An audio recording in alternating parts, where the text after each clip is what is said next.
Welcome everyone. Today we have another new episodes and we have a very interesting discussions on philosophy, religions and theology and other points. And we have some valuable scholars from Nigeria. We have Dr. Azubuki from Nigeria, as well as we have our very good friend Osinakachi from Nigeria. Hello everyone, how are you today? I'm good. And you? Yes. Yes, I'm fine. Thank you. Hello, Osinakachi. How are you? Hello. Yes, yes. Thank you, doctor. Like example, yes, the last sessions we do discuss some sort of philosophy and theological aspects and other thing in terms of religions and religion aspects. Can you start some discussions on that particular point that we get some of your philosophical analysis and other things? Professor, Okay. can you hear me? Yeah. Yes, I can. I heard you very well. Yes, last time I tried to discuss the topic, the seeds of religion. And it is one of the most interesting areas in my preferred area in philosophy of religion. In philosophy of religion, over the years, I've tried to examine the value of religion. I have asked the question and tried to find answer. The question is religion necessary for man? Do we need to be religious to be successful? Do we need to be religious? Do we need to be religious to be happy? Does our world need religion today? And that has been a problem for me. So in that area, I've been able to find out the gains of religion, the different ways that religion is good for us, and then the excesses, the ways that religion has not been our friend, the ways that religion has not been helping the human world to actualize its best purposes. And I do mention that religion positively is an instrument of meaning. Without religion, life looks meaningless. Life without the thought of the other world, our affairs in this world looks almost meaningless. In fact, one of the atheistic philosophers, Jean-Paul Sartre, actually asserted that religion because God does not exist, therefore we should take our affairs in this world very seriously. So that for Sartre, once you remove religion, all attention should be focused on this spatio-temporal existence. So, and religion also, I do mention, is an instrument of meaning, is an instrument of discipline. Religion helps the society to organize. Since religion involves ethics, involves morality, involves codes of conduct, religion helps to organize the human society, helps to cut the human excesses, help to check our natural excesses, and to help us tolerate and cohabit with the other human beings. So in these two areas, religion can be said to be very good. However, as I keep mentioning, religion has the excesses. The excessive self-control of religion is inimical to the development of the human person. The human person cannot fully realize himself given the different ways that religion tends to control. Religion does not allow full self-expression. Religion does not allow individuals to develop a thought and actualize it, because religious fears makes people to throw away some thoughts that would have been very beneficial to the human society. The fears of being going against one's religious beliefs could kill some ideas, some thoughts, some new developments that could be coming up. And again, we do mention again that religion is naturally, most religions are naturally divisive. It tends to create the believers and non-believers. It tends to create those who accept and those who don't. In our climb here in Nigeria, in Igbo land, there's a very popular author called Chinua Achebe. He wrote a book titled Things Fall Apart. Achebe, in that work, was actually trying to portray what the coming of the European missionaries to the Igbo land, to Nigeria, did to the people. Because Prior to 1885, when the first Catholic missionaries arrived in Nigeria, our people here in Imo State, Anambra, in fact, in the whole of Southeast Nigeria, lived in unity, understood themselves, acted in unison, had a culture, had a custom, had a common view of life. But once the Europeans came with the Christian message, some, of course, accepted their message and some didn't. And that Chinua Achebe, the famous author, pointed out things fell apart. Things were no longer as they used to be.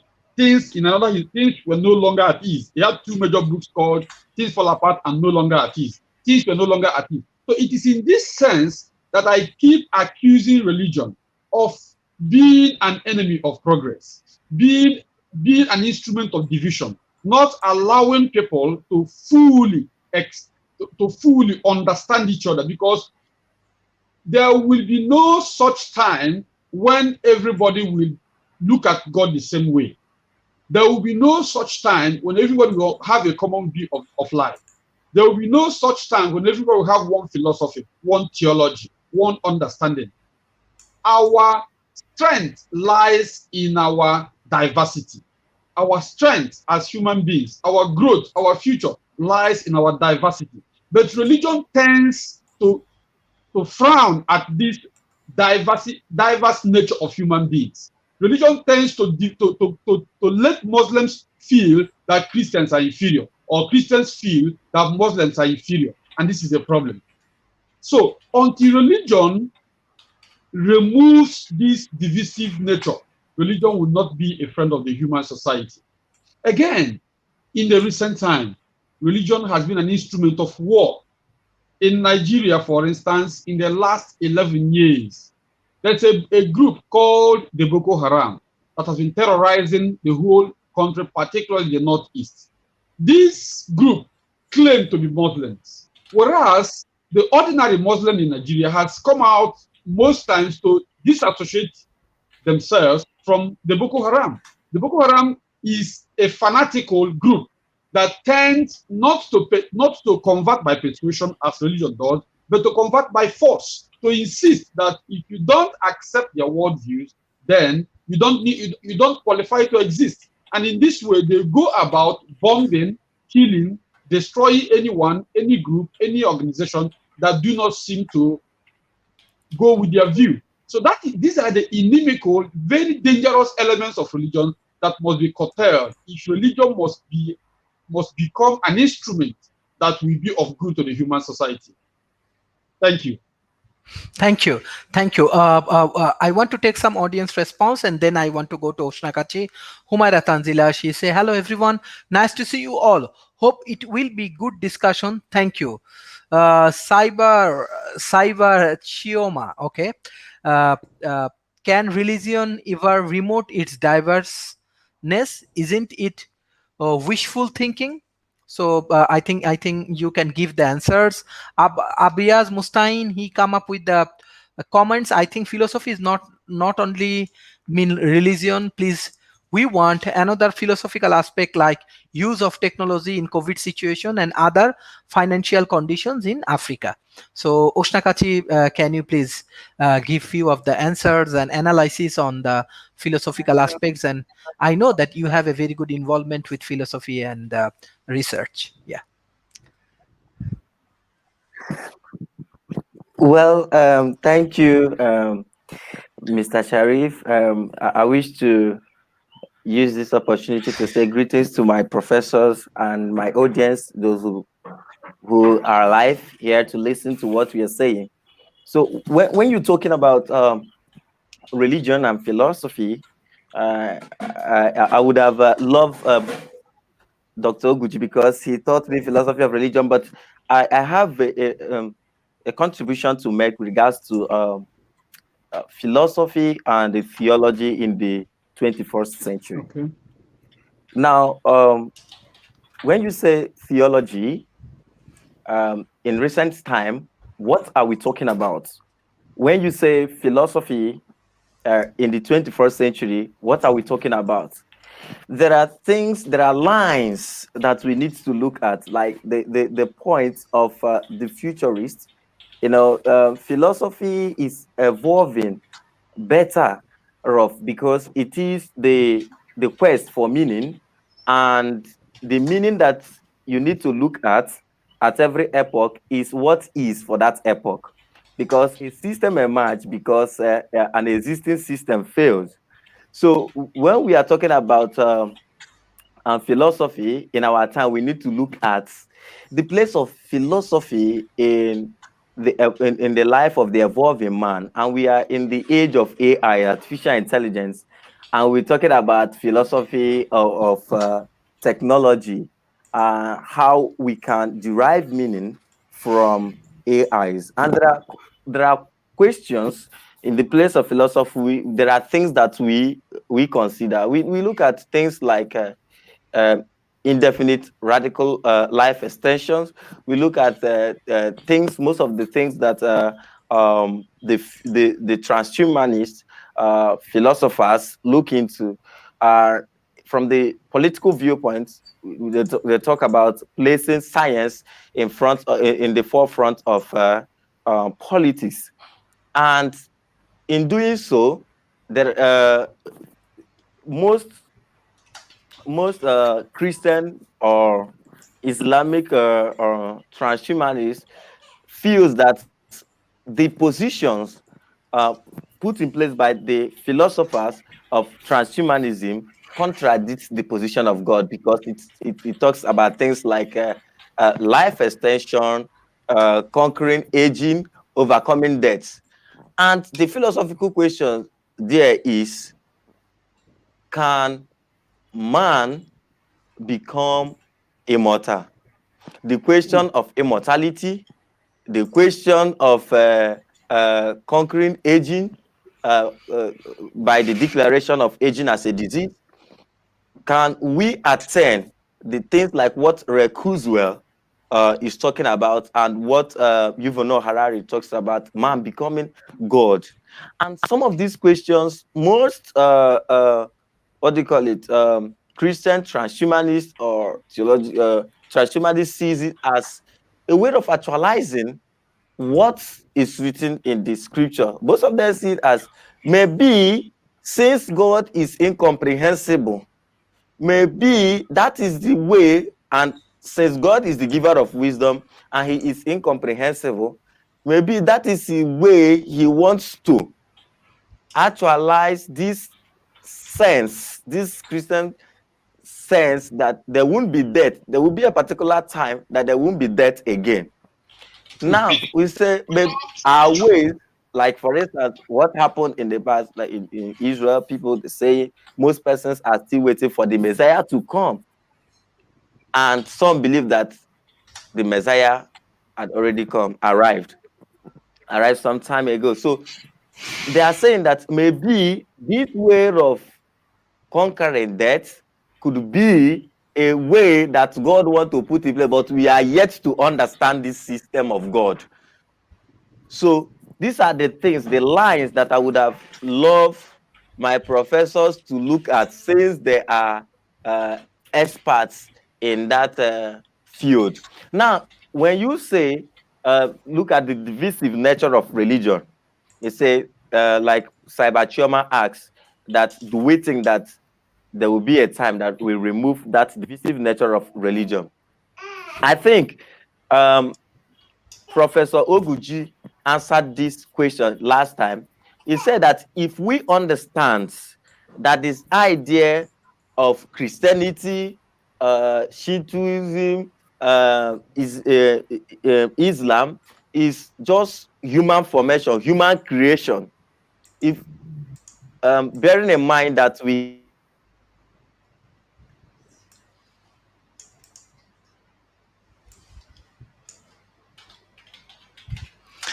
Yes, Professor, I think Osinakachi had a little bit of internet. Okay, internet have issues. this So, division. Mhm. Hello? So in that situation, Okay. Professor, you just continue this question answer. Yeah. Okay. Well, that's actually a very topical and serious philosophical question in the 21st century. The question of the possibility of man becoming immortal. However, as philosophers look at things from origin, look at things from the foundations. So to address this as a philosopher, I would want to start by looking at the nature of man. Who is man? Man has received different definitions, but the one that has enjoyed applause is that man is a thinking being. Man is defined as a thinking being. Again, man also is defined as a composite of soul, spirit, and body. Some people say just the spiritual and the material. So if man has matter, it means that man is finite, because one of the characteristics of matter is finitude, is that it is measurable. Matter is measurable. Matter starts and ends. Matter is bound by space. Matter exists in the spatio-temporal dimension, in the space-time dimension. So if man has the material, it means that he is finite. And if man is finite, it means that man can never be immortal, because immortality is only an attribute of the spiritual alone. So the material aspect of the human nature makes it impossible for man to ever be immortal, because the material component is bound by the principles of the material, the body, the material component. Biologists tell us that on daily basis, we lose cells, die in our body, and new ones grow. And this dying and reformation of new cells happens from birth and decreases as one ages as such. The dying and reformation of cells starts, of course, at conception. There is mitosis and meiosis in the womb until the different organs are formed. And as a human being is born, cells divide, die, reform, and that brings about the human being. It is on this point that if man is immaterial, the material nature of man binds him to finitude, binds him that he will one day die. He can't escape death. He can't escape history. He can't escape time. It is impossible for man, as long as he lives, he possesses and carries the material nature. So the dream of philosopher, of transhumanists, of futurists, of artificial intelligence experts to create an immortal human being is a tall dream, as long as the material component is part of the human nature. Thank you, Professor. And especially as we have a analysis on transhumanism and this kind of thing, especially Cyber Choma, she has one of the specific comments on that. Transhumanism philosophy, is it a reality or just one of man's attempt to question every status quo? So what's Osinakachi want to say about these comments? Can you hear me, Osinakachi? Well, can you hear me? Yes. Well, when you talk about thought species, it's somehow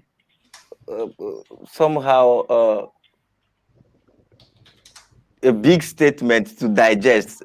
I mean, Dr. Azubike is trying to say that if the transhumanists or the futurists talk about having an immortal human being, it becomes a different species altogether.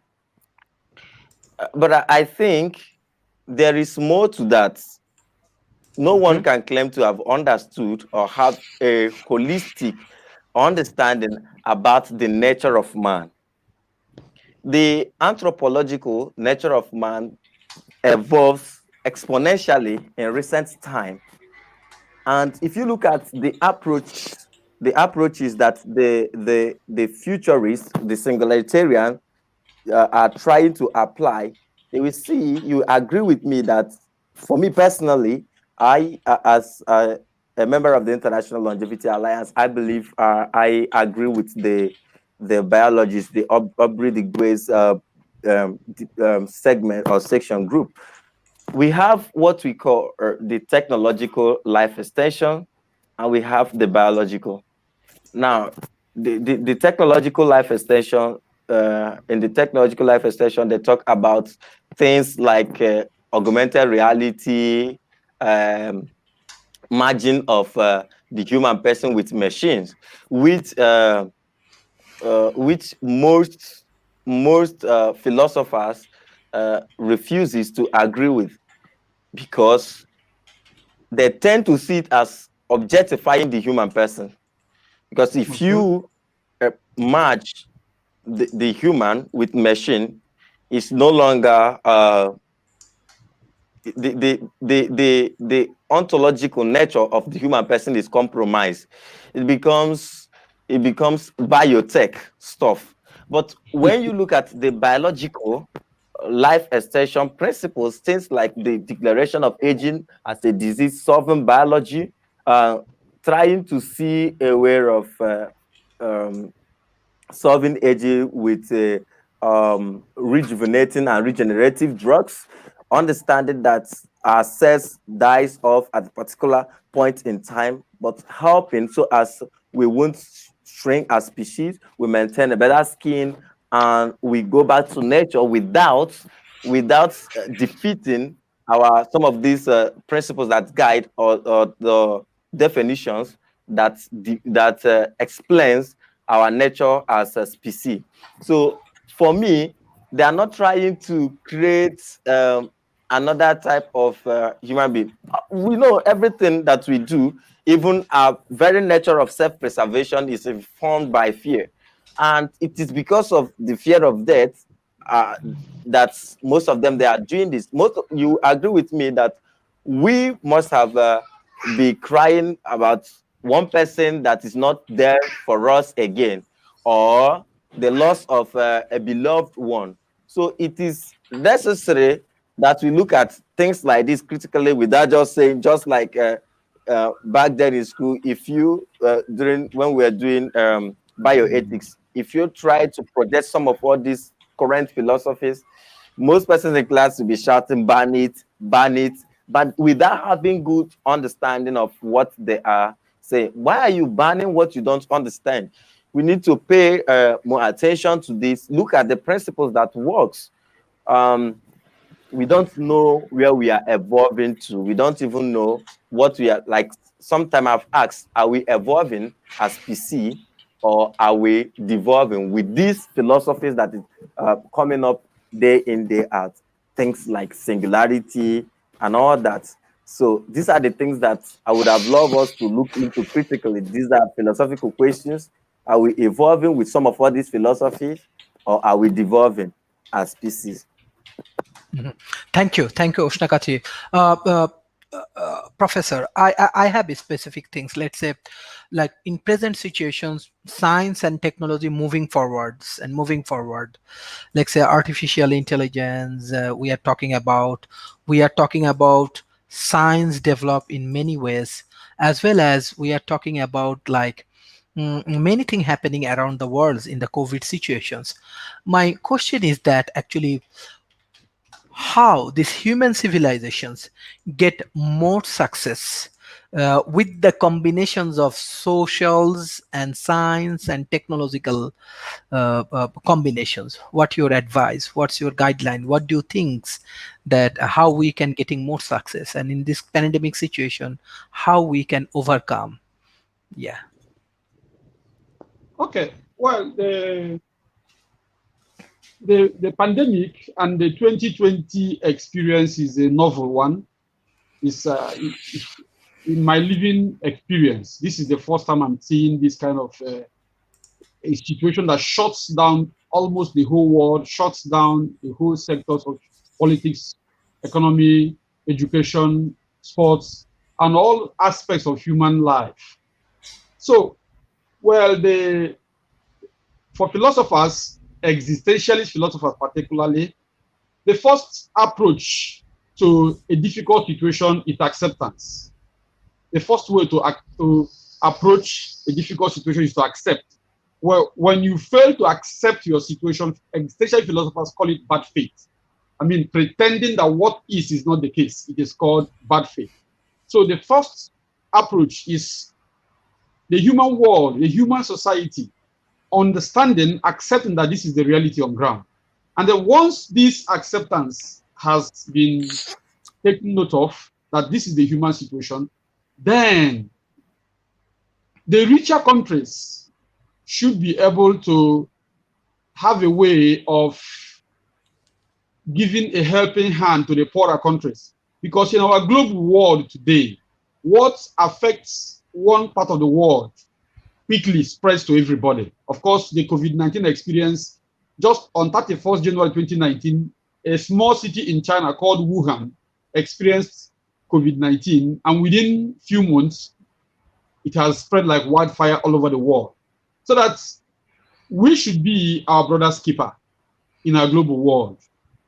It is no longer possible to isolate today. It is no longer possible to live alone. It's no longer possible for America, for Malaysia, for China, for the world power to neglect the developing nations, to isolate. Is no longer possible because we are in a network. We are in every day our world is shrinking into a smaller global village. Of course, this is our program now. If you can be in Malaysia and we are in Nigeria and we are chatting as though we are in one room, shows that we're living in a smaller world. So that's my point is, first of all, to acknowledge that this is our situation. Number two, to remove the thoughts of isolation, remove the thoughts of superiority and inferiority complex, where the bigger powers, the bigger nations tend to treat the smaller nations and weaker and poorer nations as though they do not matter. They should also be aware that if many people are hungry, the one rich man in the village may not be able to sleep. So if the poorer countries keep experiencing difficulties, poverty, terrorism, and all that, of course, the overflow will be felt in the so-called big nations. So again, like I keep mentioning, it is important that enough of resources be reserved and budgeted for research. Enough resources should be given to research because the challenge of COVID-19 is an eye-opener to the human society, that we live in a world, as Osinakachi did mention, that we live in an evolving world. Who knows the next virus coming up? Who knows the next pandemic? Who knows what is coming next, before this year or next year or in the future? The world should be ready. Everybody should be a watchman. Everybody should be awake and not expecting the worst, but be ready for any eventuality. That's the way I think we can go forward. Yes, thank you, Professor. So Osinakachi, I think there are many interesting things actually come from the audience, and especially they are coming up with the idea that how we can engage with the more science and technology, and we get more success in our life. What's your opinion on that particular point? I think you have to unmute yourself. Sorry, I think there is this simplest or direct method to this. That is education. Most people, most countries with the highest population, as of China and India, tend to neglect the education system. And people need to invest in their education system so that they'll have this system of graduating problem solvers, job creators instead of job seekers.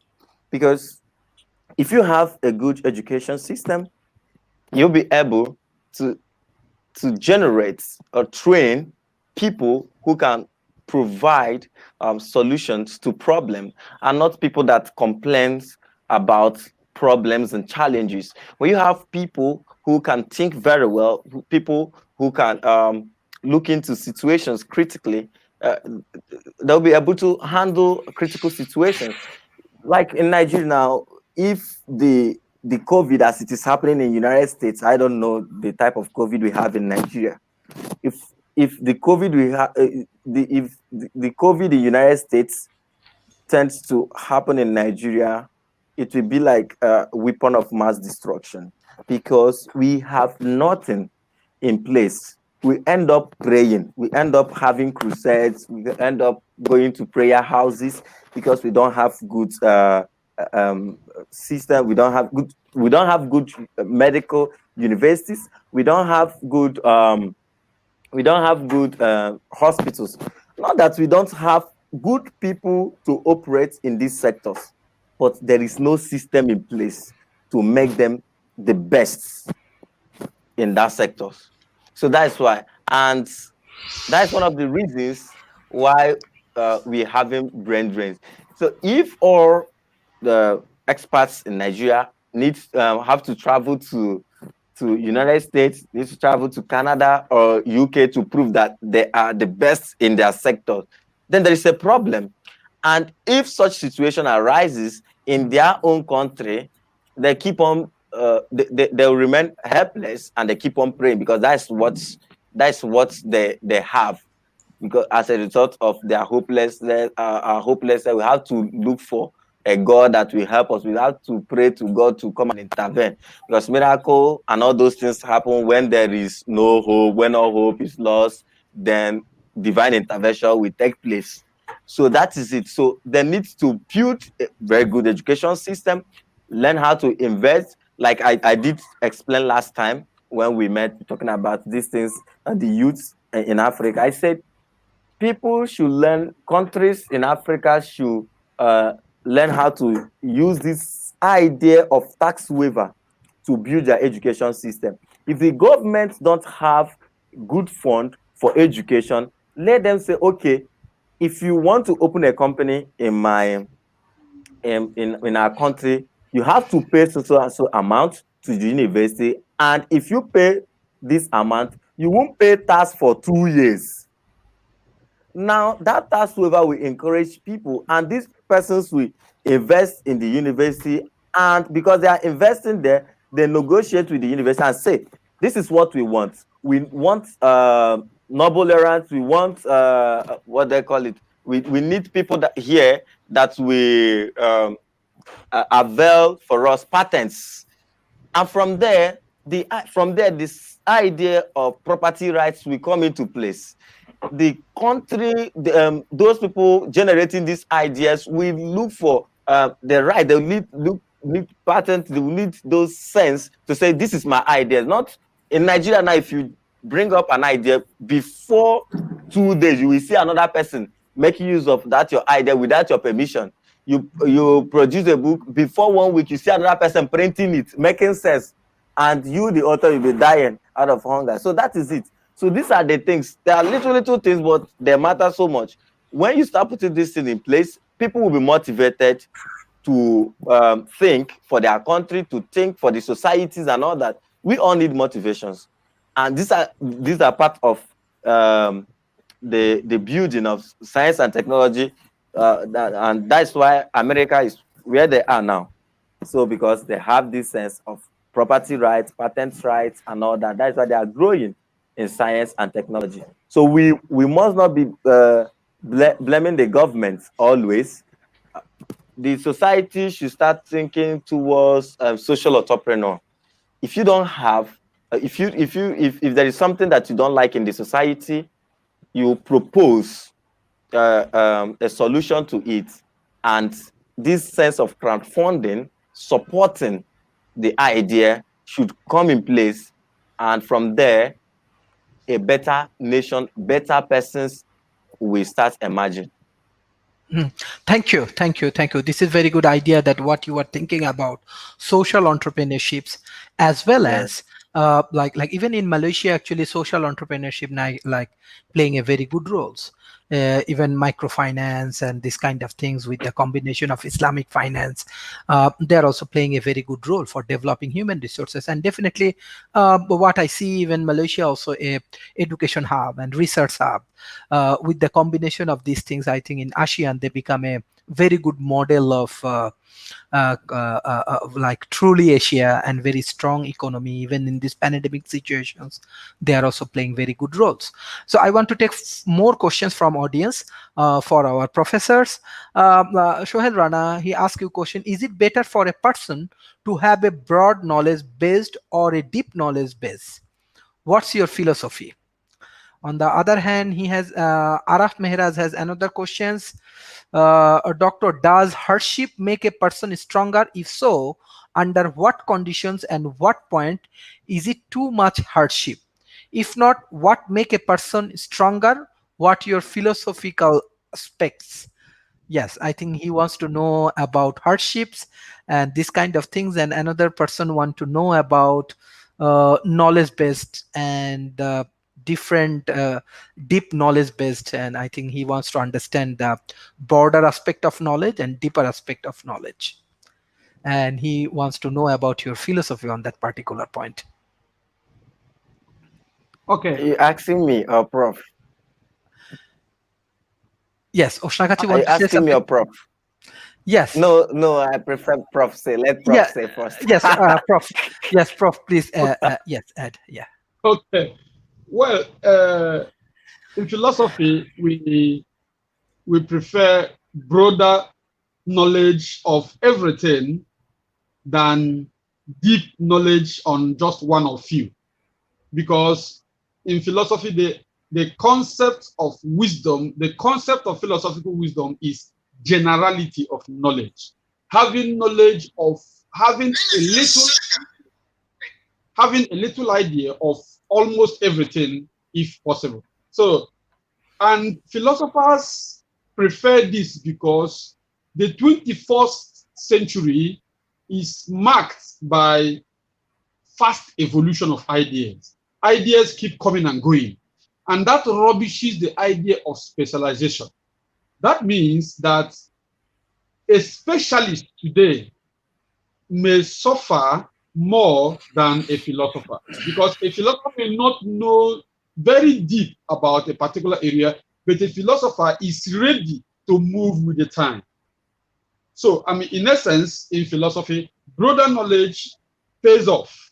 Broader knowledge, knowledge that is in evolution, that flows with the time, pays off better than a specialized knowledge, because whatever you specialize in today will soon become obsolete, will soon become a thing of the past. So that the person who is ready for the next change is at advantage. The person who is open to new information, the person who has an open mind is ready for tomorrow. Then to the other question, I will simply answer that by saying that the different ornaments and jewels, gold, silver, and bronze, are categorized by the number of hours they spent in the fire in the process of heating it. Gold spends longer time than silver. Silver spends longer time than bronze. And that makes gold the first, silver the second, and bronze the third. So hardship in this sense becomes beneficial. The man who wins Olympics didn't wake up from his bed to win.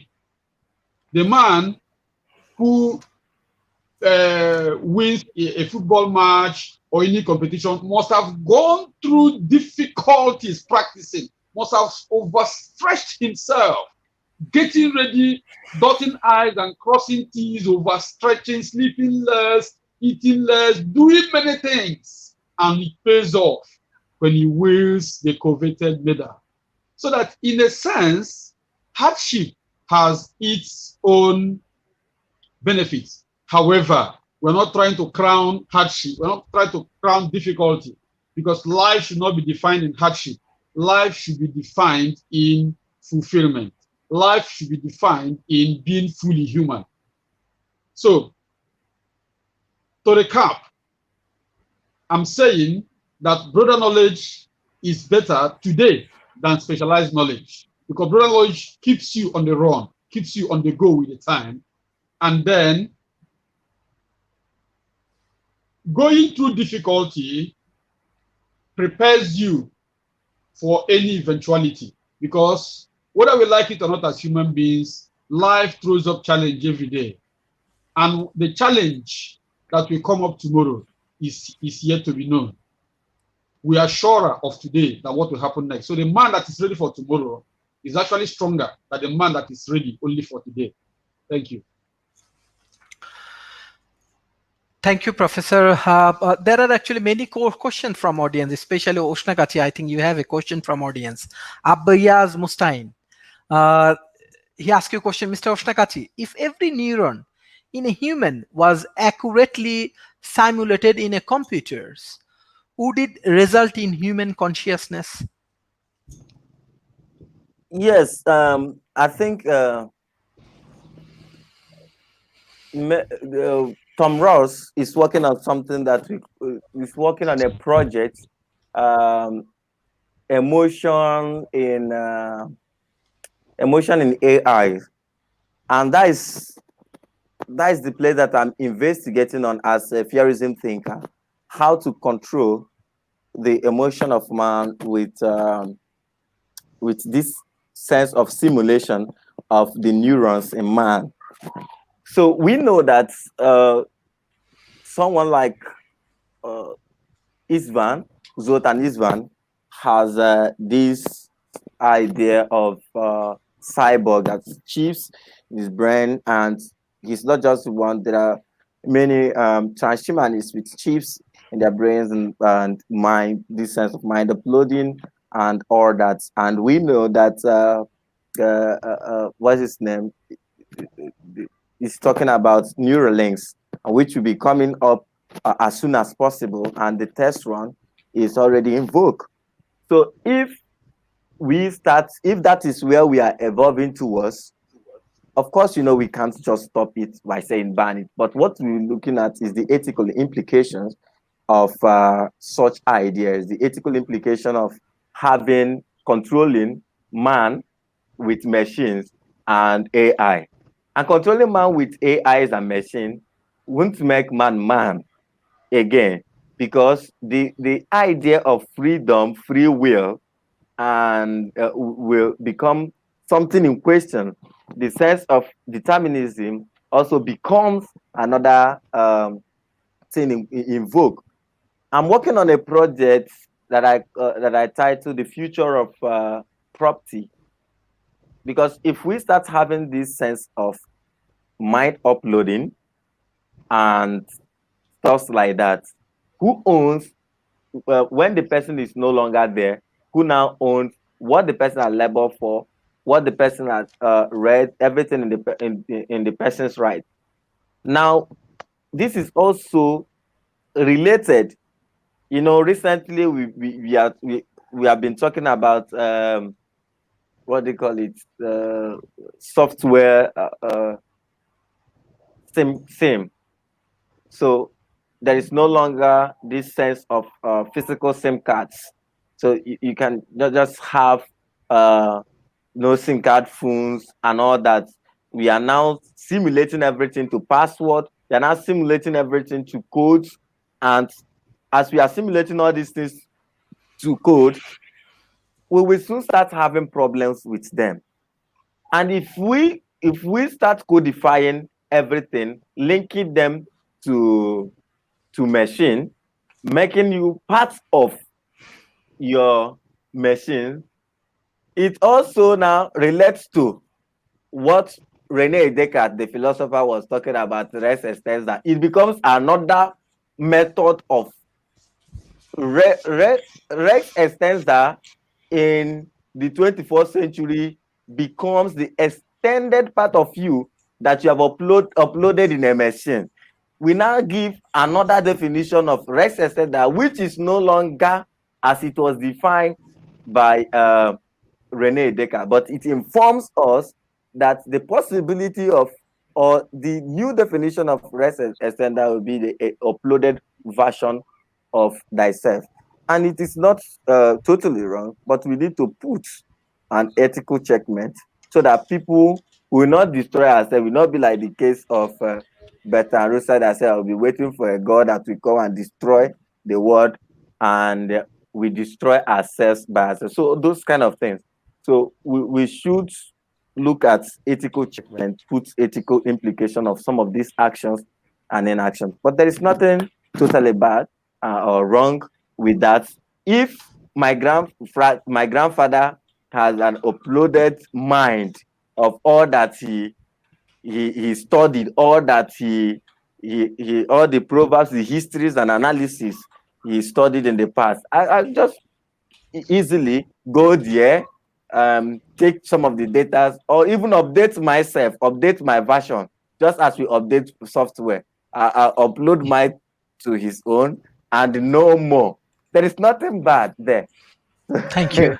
Thank you. Thank you. I try to connect Professor Nicholas. Can you hear me? Yes, I'm hearing you. Yes, we want to see you. Anyway, can you please introduce yourself? And I know you are a very big professors and scholars, and you plus introduce yourself and introduce your thoughts about philosophy and about new technology, science, and religion, please. I am Nicholas Ibeawuchi Mbogu. I am a lecturer in philosophy and theology at the Declaration Institute of Philosophy, and then at Seat of Wisdom Seminary, Owerri, here in Imo State in Nigeria. You are asking my thoughts in philosophy and theology. Philosophy, one would, the elementary definition as the search for wisdom. But then the search for wisdom, it is also defined as ancilia theologiae, that philosophy is a handmaid of theology or a servant of theology. In most cases, people misunderstand what it means in reality, as to say that, let's take in a regime of theology that philosophy is a servant. No, but this is the implication here. Philosophy has a different object of study, and so is theology, but then theology by divine revelation. But then philosophy aids in the interpretation of the truth of theology. It is used as an instrument in the interpretation of theology. But then the two are related because all of them are all in search of ultimate reality, the ground of existence, while philosophy goes by the power of natural reason. Theology goes by the power of revelation, gets its power of interpretation from the point of view of revelation. But then, there are two distinct aspects. So if you are asking my view of religion again, it will almost mean the same. Because by religion, I understand the primary form of culture, by which we as human beings ask and answer the question of what ultimate reality means for us. So in this sense, religion, theology, and philosophy are related, 100% related, in the sense that their object of inquiry appears to be the same. but both or the three of them go by different methods in their approach. But then the truth they are looking for is the same. Thank you, professors, for joining with us. I know that you have internet connections problem, but you join with us, and we are really, really happy. So I have Thank more you. questions. Yes, thank you, Yeah. Professor Ogudi. There is more questions from audience, Yeah. from Hosne Ara Firdos.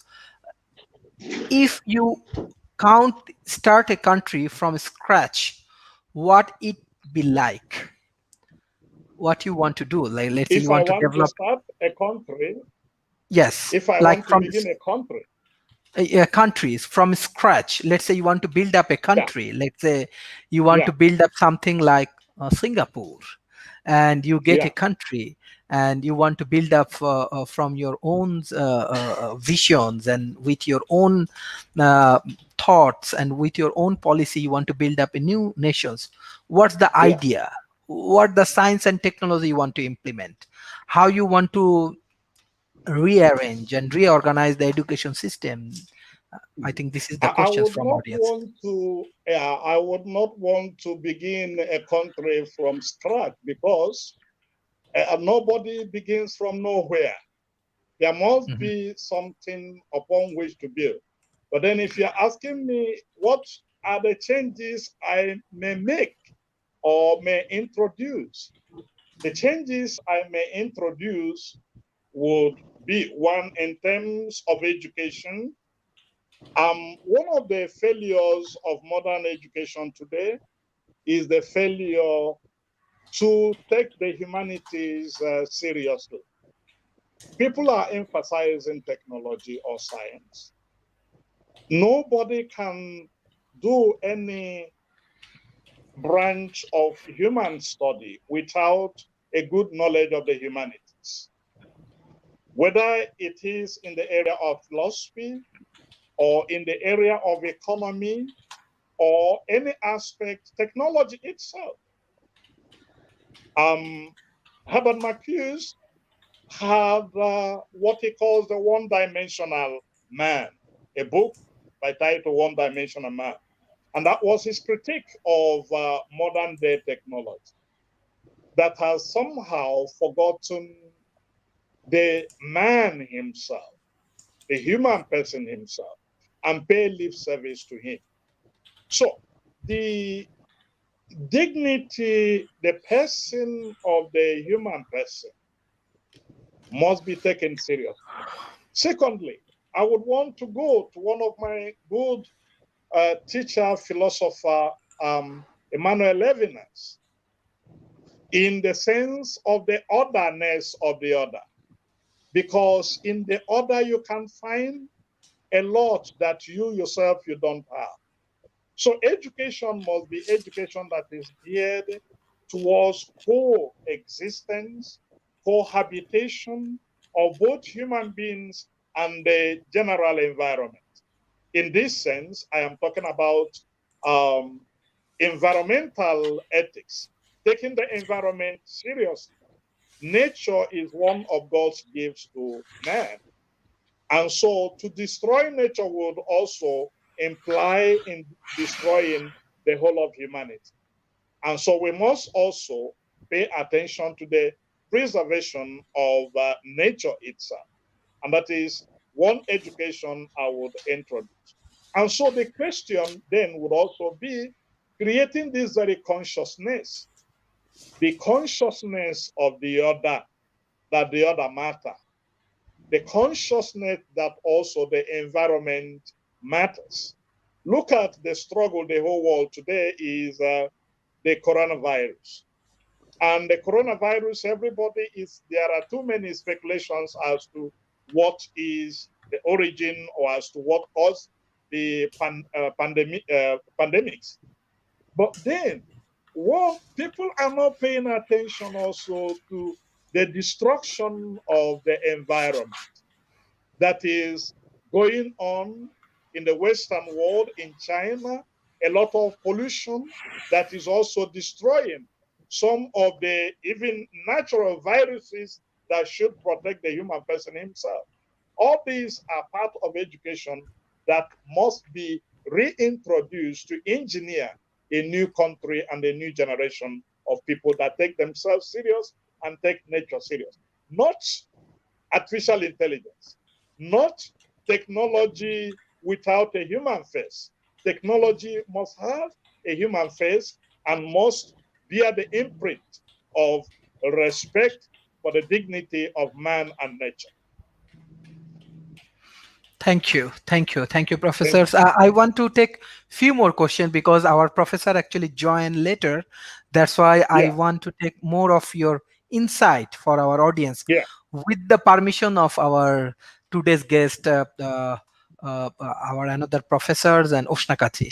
So Yeah. hopefully you can give us more question answer.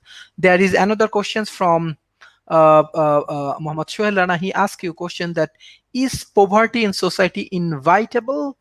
What is the philosophical analysis? Like, what do you think about this poverty? What your philosophical See, analysis on? um, philosophy and poverty. Poverty is a human creation. Um, Poverty, nature in itself is rich. God endowed humanity with a lot of resources. For instance, here in Nigeria, a lot of resources we have, whether it is the oil or the gold or silver or diamond, all these are all in Nigeria. You go to Congo, one of the minerals that are used in the manufacture of computer is only found in Congo, the Democratic Republic of Congo, not in any Western country. And so, to some extent, if you're asking me what is the philosophical implication of poverty, would be also the mismanagement of resources. I would say human greed, egoism has also played a very important role in terms of poverty. So human greed is what causes poverty. Number two, the lack of inequitable distribution of these very resources. Some people, Small is Great is a book that also criticizes the nature of world poverty. And there is a book written by another author, Why Nations Are Poor. Why Nations Are Poor also goes into who are in the leadership structure of any country. In Aristotle, Plato says, nations will not be, there will be no peace among nations only when philosophers become kings and kings become philosophers. So, in terms of leadership, we need intellectual intelligence. We need people who are a little more, and that is part of the function of the university, to create the middle class. And in the middle class is generally where you have leadership. And any country that succeeds in creating more middle class fights poverty, runs away from poverty. And so it is the creating of the middle class. And if the middle class in any country is more than the lower class, poverty is eradicated. So it is in this area of education, making education accessible to people. And so the creation of the middle class is also what you call rich creation, a creation of wealth. And so when wealth is not created, when leaders come to power only for their own personal enrichment, then poverty is inevitable to be widespread. And that you can find when you compare today from ourselves here, the so-called third world countries, and then the developed countries. They are better called the developed countries because they are more advanced in terms of education, in terms of the middle class. They have more people than those of us here in the third world. And when you talk about the number of children who are out of school, it is also more here in the third world countries. So education is the key. And if you want to eradicate poverty, or if the world wants to eradicate poverty, then the way to do it is to educate more people and make education accessible to people. Thank you, thank you. There is another questions I want to take from Araf Mehraj. His question is Yeah. that in the sense of theology, is technological advancement a net positive or a net negative in 21st century? What your advice? What your guideline? Yes. Yeah, one cannot say it is negative, and one cannot say it is all positive. There are some aspects of technology today that have helped in the area of religion, that has helped. Take, for instance, what you are calling artificial intelligence. In hospitals, even ones run by church. Yes, Professor, can you please unmute yourself?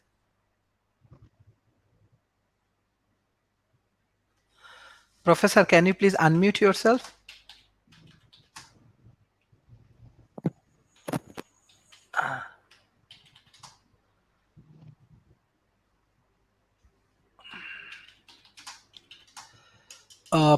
Professor Nicholas, can you please unmute yourself? Okay, I think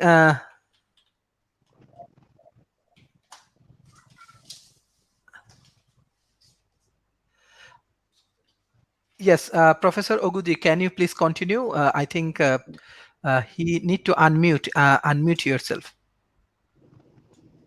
Okay, can I get your question? Actually, like our question from the audience that they want to know about the technological advancement working as a theological in a positive way or in a negative way. What's your answer for that particular things? And I request Professor Nicholas, can you please unmute yourself? Yeah. Yes, Professor. Professor Oguzi, please continue. Okay. Well, the point is, according to a medieval philosopher, Thomas Aquinas, popularly called the angelic doctor, virtue lies in the middle. Every extreme is negative. So that, in a sense, finding a compromise between theology and philosophy is the way forward. Between theology and science and technology, rather, is the way forward. Like Dr. Mbogu said earlier, every worthwhile science and technology must have man at the center of its activities. Once man is sidelined, that is what Herbert Marcuse, as he rightly quoted, called the one-sided man. Yeah, and so on. So that science and technology is good, and it is human attempt to recreate nature, to make life, to make the world a better place. But he should not, at the same time, forget the man for which all his activities are channeled to. Man should remain the ultimate. To better the welfare of man should remain the ultimate. And once you bring man in, then ethics and morality is involved. So scientists and technologists, experts in those areas, should ask often as possible, be conscious that man is the object for whom they are working, for whom they are doing their research, for whatever they are doing is designed for man, is designed to make the world a better place for man. So man, the interest of man should tame the excesses of science and technology. Yes, thank you. Professor Nicholas, can you hear me? Yeah, I'm hearing you. Yes, please So, continue. Sorry, we miss you. Yeah. Yeah, I was just trying to say that technology is also a gift, not just a gift, but also a gift that is from God. It's part of the education of man. Of course, God is the first technologist, the very first who created out of nothing. And so any other person that is trying to create, manufacture anything in terms of science or technology must also pay due respect to the very origin of what he is doing. And so, in this sense, if science is not at the service of man, it fails to be science. Because here, what we are calling science is learning, it is wisdom, it is knowledge. And the knowledge we have must be geared towards the development and the enrichment of man himself and his society. So, anti human sciences, one would say, would be atheistic. And that is why some people will tell you that atheism is only an intellectual journey, but never in reality, because every scientific discovery is aimed towards the betterment of man. And every science discovery is also in the area of what we call continuous creation, in the sense of discovering what already is there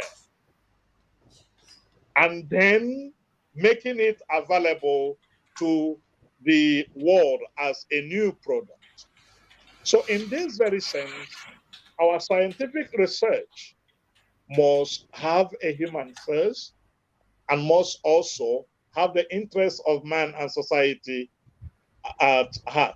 And this is where the problem of the nuclear weapon, and this is where the problem of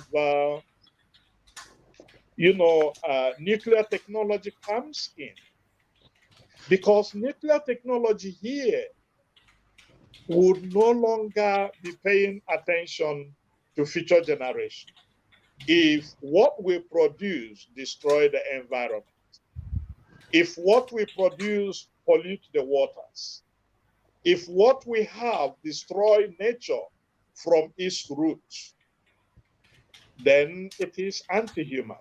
And that is why a lot of what we call science must be ruled and is and ought to be ruled by ethics.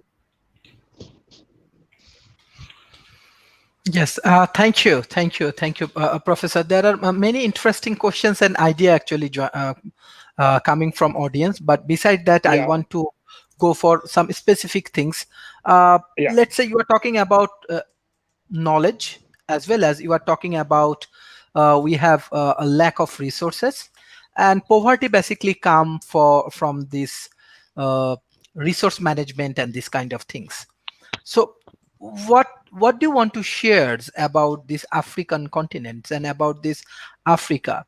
How Africans economy and knowledge-based society can grow in 21st century?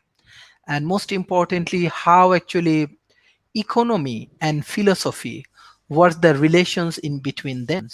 What your idea and thought on that particular point?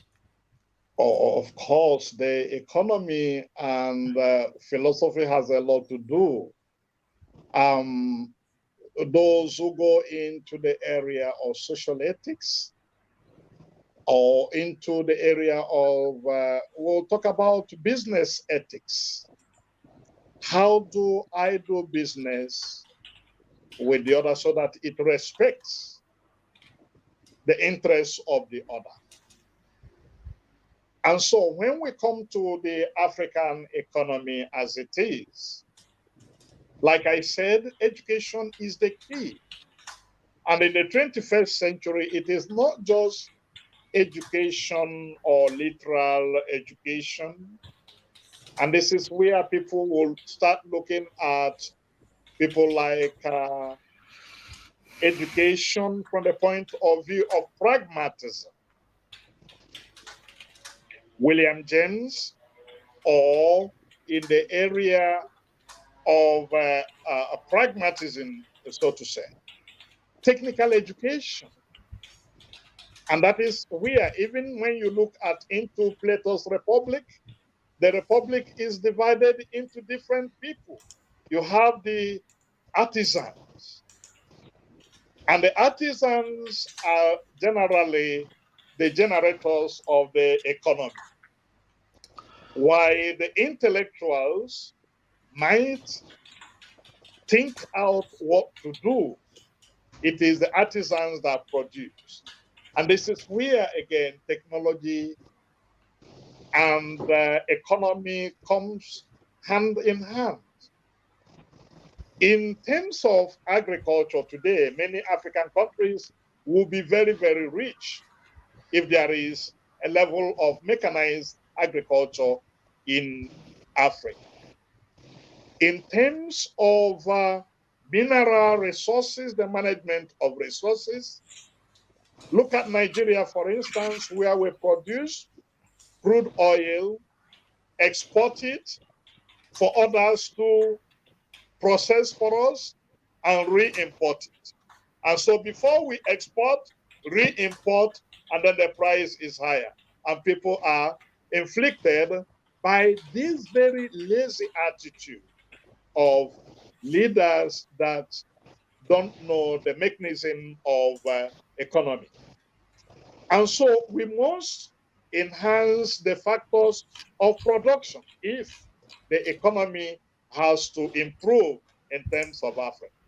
Number two is the quality of leaders we have in Africa and the leadership recruitment process.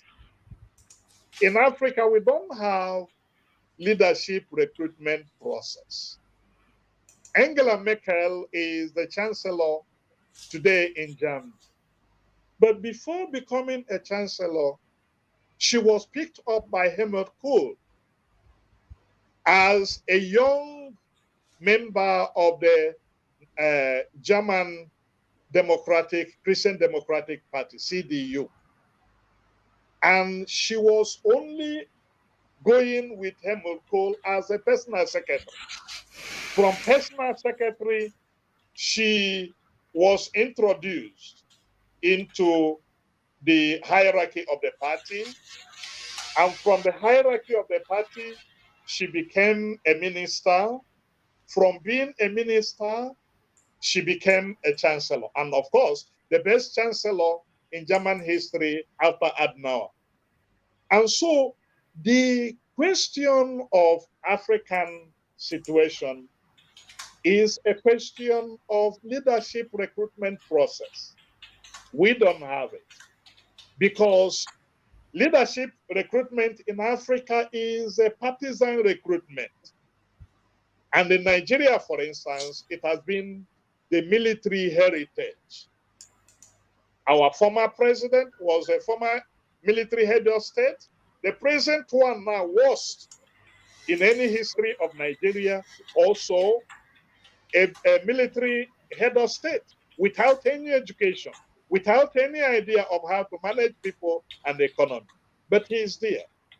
And so if we are talking about how far African economy will go to develop, or we go to compete with the economies of the 21st century and the economies of the West, and of course, the Asian countries of today. Malaysia and Nigeria were almost on the same level. India, Malaysia picked up palm kernel from Nigeria. Today, Malaysia has technologized what they picked up from Nigeria, but Nigeria has dropped the product that is making Malaysia today one of the richest countries in the world. And so it is a matter of who is or who the Africans are recruiting. Until we know that education pays or plays a prominent role in leadership recruitment process, then that time Africa would have, perhaps it may be late, but there is no time that is late. It can be tomorrow, it can be in the next 5 years, if we learn that education is the only way both to improve the economy and improve the quality of life in society in general. Thank you, thank you, thank you. There is another question from audience. I want to take this question. Osinakachi and another professors, I think they have internet connections problem. So the question is that, are most scientific findings not antagonistic to theology? Theology and come again, I didn't get you properly. Okay, my question is that from the audience, are most scientific findings not antagonistic to theology and it depends which techniques? Yeah, you might perhaps give me. Oh yeah.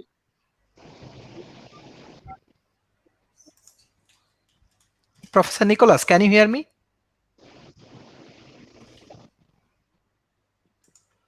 Professor Nicholas, can you hear me? Not sure. Okay, no problem. I think Professor Oguji, you can continue the discussions. Yes. Can I get your question again, please? Its question is actually for Professor Nicholas, and the question is that, are most scientific findings not antagonistic to theology and ecclesiastical techniques? Like, okay, what's your, ecclesiastical teachings? but anyway, ecclesiastical teachings. Okay, I think Professor Oguji, can you hear me? Yes, I can. Okay, okay. Can you give us the answers? Yeah. Well, to the extent that the vitiate the dignity of man, yes, they are antagonistic, because theology, the divine science, the science of God, has a lot to do with man, because man, theology is man's attempt to understand God. So, to the extent that scientific inventions and new discoveries do not respect the dignity of man, do not acknowledge man, do not put man at the center of his activity, to that extent, it is antagonistic. It's inhuman. It's not for man.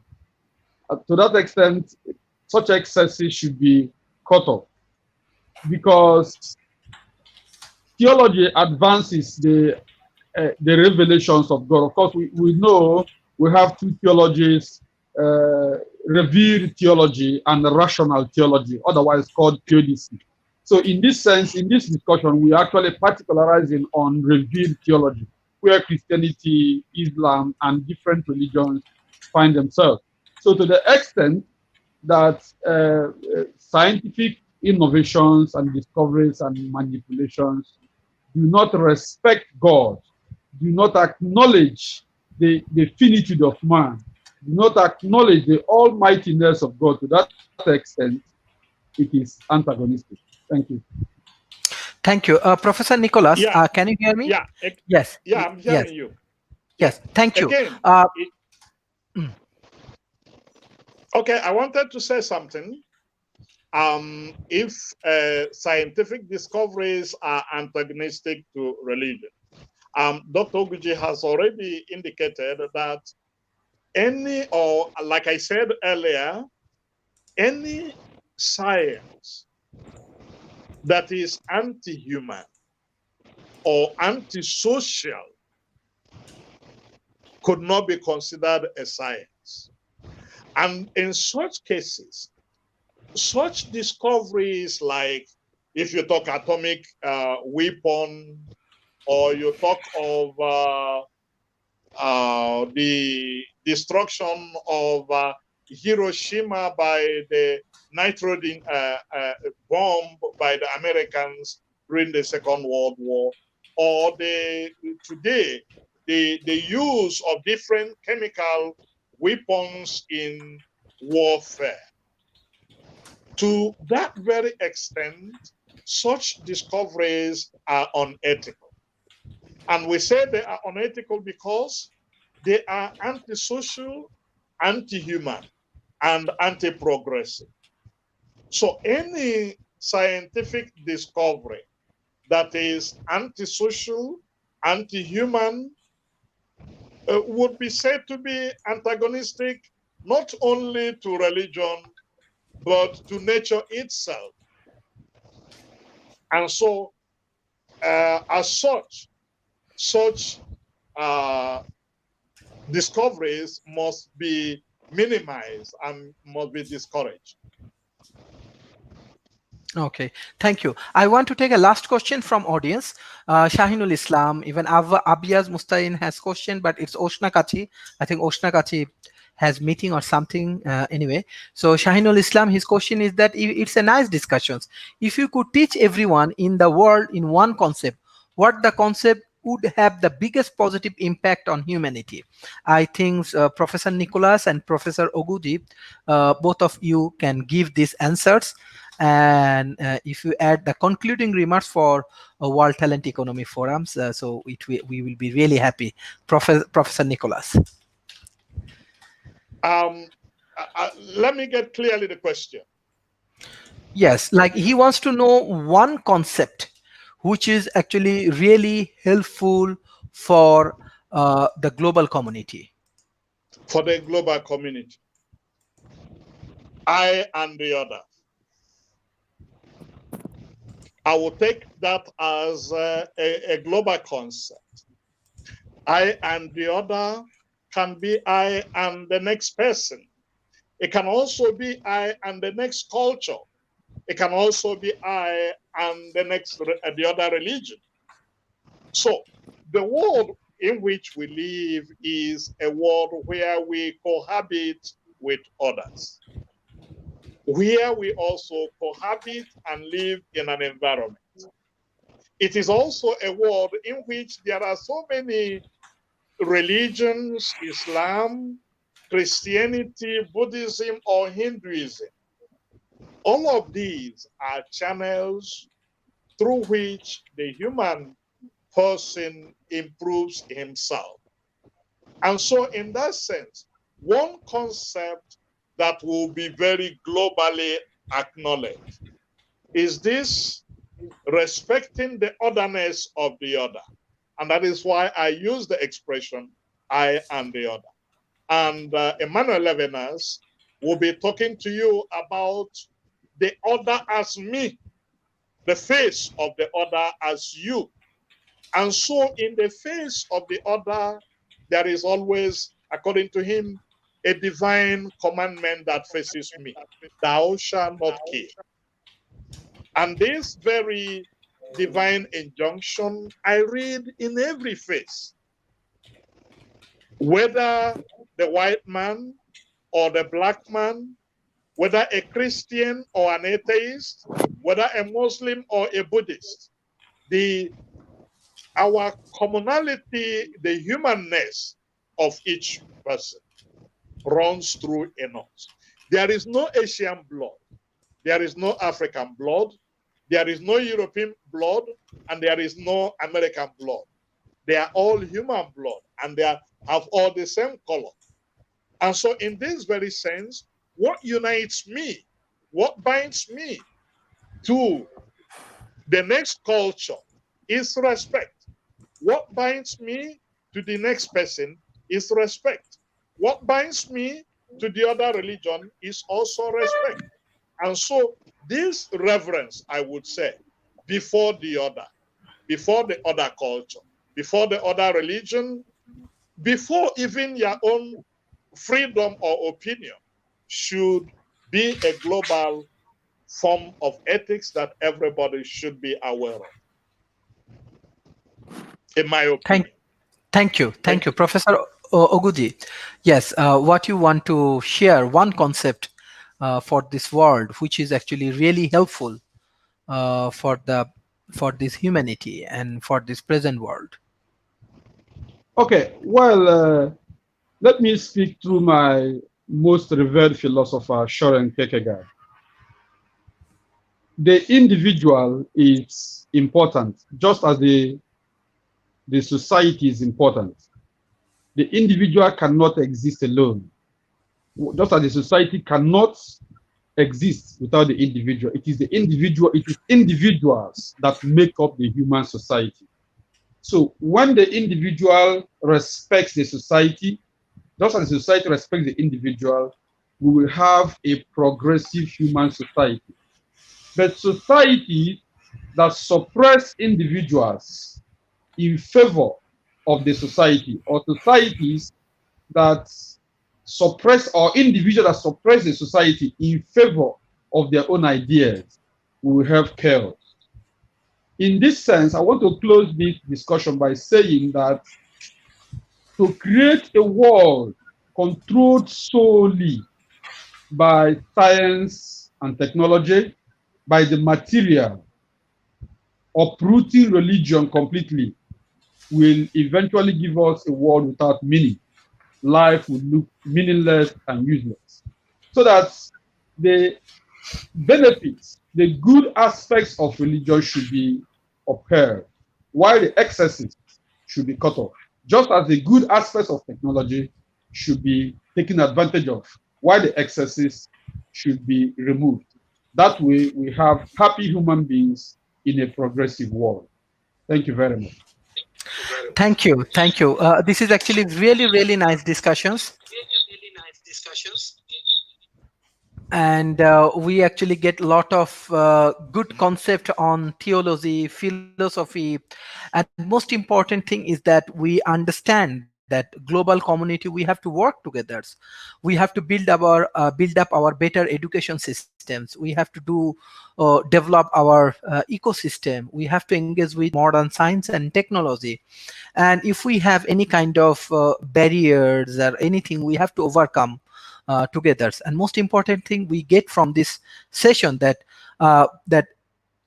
color, race, gender is not an issue is that we are better humans and we have to work together. So World Talent Economy Forums, Asia Research and Development Institute, and Al Noor Academy, Sarhadia Barhat, we are actually working together. And we are trying to develop a better humanity, and we are trying to develop the global community, and this is the way hopefully we can solve many social problems. And finally, in a few sentences, I want from audience, first from Osinakachi, then from Professor Oguji, and then for final comments I want from Professor Nicholas about World Talent Economy Forums and what we can do together in future. Osinakachi. Well, I think the best thing we can do is to come together as species and not just as people from this race, this culture, but once we understand that we are from the human family, we are from a species, but we are from a species, and the species of human family, we will do better, and by improving on our education system, not just the traditional uh, model of education, but education that tends towards problem solving. And like I did discourse about learning in the 21st century, it should be tailored towards having basic knowledge of everything, especially AI and Internet of Things. Thank you. Thank you. Professor Oguji, yeah. Well, let me appreciate World Talent Economy Forum for this opportunity. This is the way to go. The world needs to come to a dialogue. Just as Winston Churchill did say, jaw is better than war. And programs like this is the way to feel the pulse of different parts of the world. Because like I mentioned in the course of the discussion, we are building one human world. Our world is so global and small today that what happens in one end must, in one way or the other, reflect in the other end. So we need to speak with one voice and come together to build a better human family. Thank you. Thank you, Professor. I want to request for concluding remarks from Professor Nicholas. Thank you very much for the invitation to be part of this very forum. I want to go in the line of Derrida, Jacques Derrida, one French philosopher. And he talks about political friendship as a way of building a healthy human society. And what he means by political friendship here implies exchange of culture, exchange of people, and exchange of resources. And in this sense, this interaction or international, he doesn't use the word international, but he calls it interhuman interaction, then creates a better society. And that is where I appreciate this very forum, that by moving from Asia to Africa, we can learn from Asia, Asia can learn from Africa. And so in this sense, we are forging not just only political friendship, but also intellectual friendship. And it is on this note, I also thank you for the opportunity to be part of this very discussion. Thank you, Professor, for your valuable times. I want to give thanks everyone. Actually, today we come up with a very interesting discussions for World Talent Economy Forum. Even in futures, we are in different kind of debate, policy discussions, group discussions, and other things, and conference as well. So hopefully, we will invite you even in Malaysia after this COVID situations. And we need a better relationship, intellectuals relationship. By this way, we can build up the better nations, and we can build up the better worlds.